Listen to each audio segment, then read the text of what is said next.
Salam dan bahagia. Bapak dan Ibu, saya Imade Edi Juniawan, Kepala SD nomor 3 Legian, Kabupaten Badung, Provinsi Bali. Di video kali ini, saya akan membagikan praktek baik tentang pengimbasan implementasi kurikulum merdeka di beberapa sekolah. Bagaimana proses pelaksanaannya? Mari kita saksikan tayangan berikut ini. Saya Rai Tristianti Raharja, Kepala Bidang Pendidikan Sekolah Dasar pada Distikpora Kabupaten Badung. Dalam kesempatan ini saya mewakili Dinas Pendidikan dan Bapak Kepala Dinas mengucapkan apresiasi kepada Bapak Edi Juniawan, Kepala SD nomor 3 Legian, atas dedikasi dan kontribusinya dalam mendampingi sekolah-sekolah lain dalam implementasi kurikulum merdeka, sehingga mampu mempercepat pemahaman kurikulum merdeka di Kabupaten Badung. Kurikulum merdeka dirancang untuk memberikan kebebasan belajar, fokus pada pengembangan kompetensi, kreativitas, dan karakter siswa. Dengan pendekatan fleksibel dan kontekstual, kurikulum ini mendorong siswa untuk berpikir kritis, berkolaborasi, mengasah keterampilan abad 21, sehingga mereka siap menghadapi persaingan global. Namun, terkait hal tersebut, saat kurikulum merdeka pertama kali diluncurkan, apakah sekolah dapat melaksanakan dengan baik? Tentunya tidak. Ada beberapa permasalahan yang dihadapi pada tahun pertama peluncuran kurikulum merdeka. Berdasarkan hasil diskusi dengan beberapa kepala sekolah, kami mengalami permasalahan yang sama, yaitu permasalahan tentang bagaimana guru beradaptasi terhadap metode pengajaran yang lebih fleksibel sesuai dengan kebutuhan belajar murid, melakukan asesmen pembelajaran, menyusun modul ajar, merancang proyek penguatan profil pelajar Pancasila, budaya positif, serta penguatan literasi dan numerasi. Selain persamaan masalah dalam implementasi kurikulum merdeka, kami juga menghadapi tantangan yang sama, seperti rendahnya pemahaman kurikulum merdeka di kalangan guru, belum memadainya pelatihan-pelatihan terkait implementasi kurikulum merdeka, dan ketidakpercayaan diri guru dalam menerapkan kurikulum ini.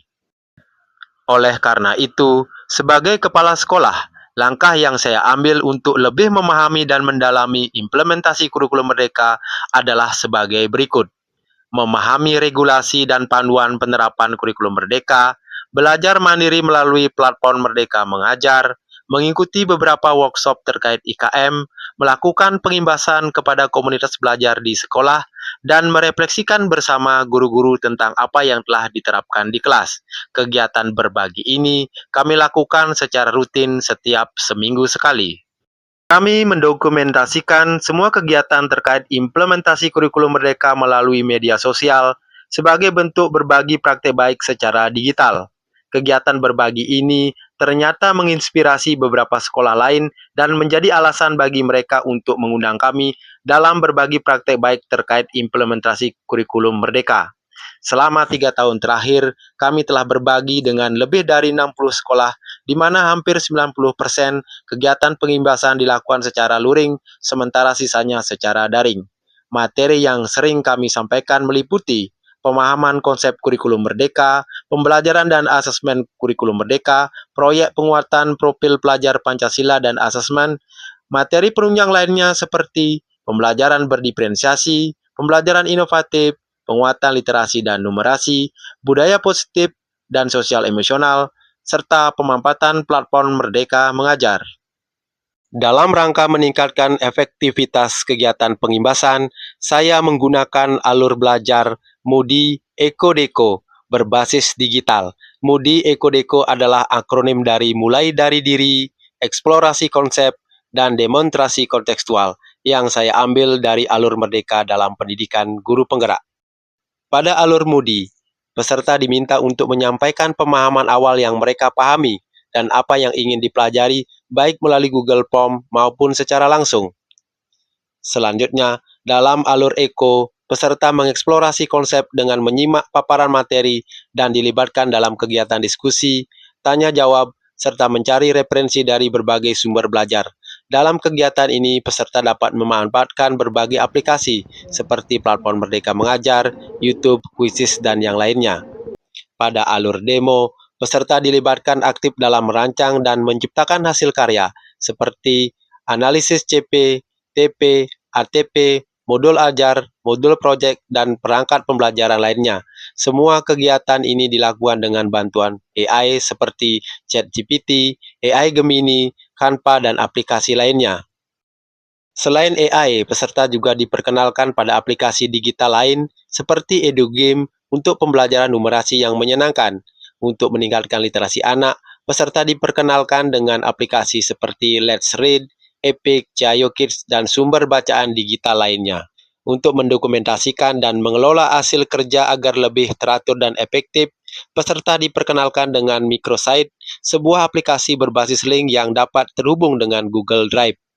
Berdasarkan hasil wawancara dengan kepala sekolah yang pernah difasilitasi, mereka kini lebih mampu memahami dan menerapkan kurikulum merdeka. Beberapa kemajuan yang telah dicapai antara lain, sekolah mulai merancang dan menciptakan pembelajaran yang menyenangkan sesuai dengan kebutuhan belajar murid, mampu merancang dan melaksanakan proyek penguatan profil pelajar Pancasila, meningkatkan budaya literasi dan numerasi di sekolah, terjadi peningkatan budaya positif di kalangan guru dalam kegiatan belajar, baik di platform Merdeka Mengajar maupun di komunitas belajar di sekolah masing-masing. Guru-guru mulai melibatkan digitalisasi dan pemanfaatan AI dalam mendukung aktivitas sehari-hari sebagai pendidik. Dari pengalaman pengimbasan ini, saya memperoleh banyak pembelajaran yang berharga. Pengalaman ini memotivasi saya untuk terus mengisi diri dengan pengetahuan dan berbagi dengan orang lain. Saya yakin bahwa apa yang telah dibagikan dapat membawa perubahan dan pemahaman yang lebih baik. Berikut ini adalah pendapat dari beberapa kepala sekolah di mana tempat saya berbagi terkait dengan implementasi kurikulum Merdeka. Saya ingin mengucapkan terima kasih kepada Bapak Imade Edi Juniawan atas kontribusinya sebagai narasumber implementasi kurikulum Merdeka, khususnya pembuatan perangkat ajar berbantuan AI. Pengimbasannya sangat membantu guru-guru kami dalam melaksanakan implementasi kurikulum Merdeka. Yang ini menyampaikan apresiasi setinggi-tingginya kepada Bapak Imade Edi Juniawan sebagai narasumber yang dari awal IKM ini ada sampai saat ini, sehingga pengimbasan yang dilakukan pada sekolah kami sangat bermanfaat, sehingga kami bisa melaksanakan IKM ini secara mandiri sampai saat ini. Apresiasi yang sebesar-besarnya kepada Bapak Imade Edi Juniawan atas peran beliau sebagai narasumber sejak awal pelaksanaan IKM hingga saat ini. Pengimbasan dan pendampingan yang diberikan sangat membantu kami dalam melaksanakan IKM mandiri secara penuh. Kami telah berhasil menjalankan perubahan dengan baik. Saya mengucapkan terima kasih kepada Bapak Imade Edi Juniawan atas kontribusinya sebagai narasumber sejak awal pelaksanaan IKM hingga saat ini. Dukungan dan arahan yang diberikan sangat membantu kami dalam pelaksanaan IKM mandiri secara menyeluruh. Kami kini telah sepenuhnya bertransformasi. Semoga semangat ini terus terjaga. Saya sangat berterima kasih terhadap pengimbasan yang telah diberikan kepada kami di komunitas, dan apa yang telah diberikan oleh Pak Edi sudah kami terapkan dan kami gunakan di masing-masing sekolah yang ada di Kecamatan Abian Simak. Demikianlah praktek baik yang telah saya laksanakan. Satu hal yang perlu kita garis bawahi adalah jika kita mau berusaha, pasti ada jalan untuk mencapai tujuan. Dengan berbagi, kita tidak akan kekurangan, melainkan semakin bertambah. Sampai jumpa pada praktek baik berikutnya. Salam.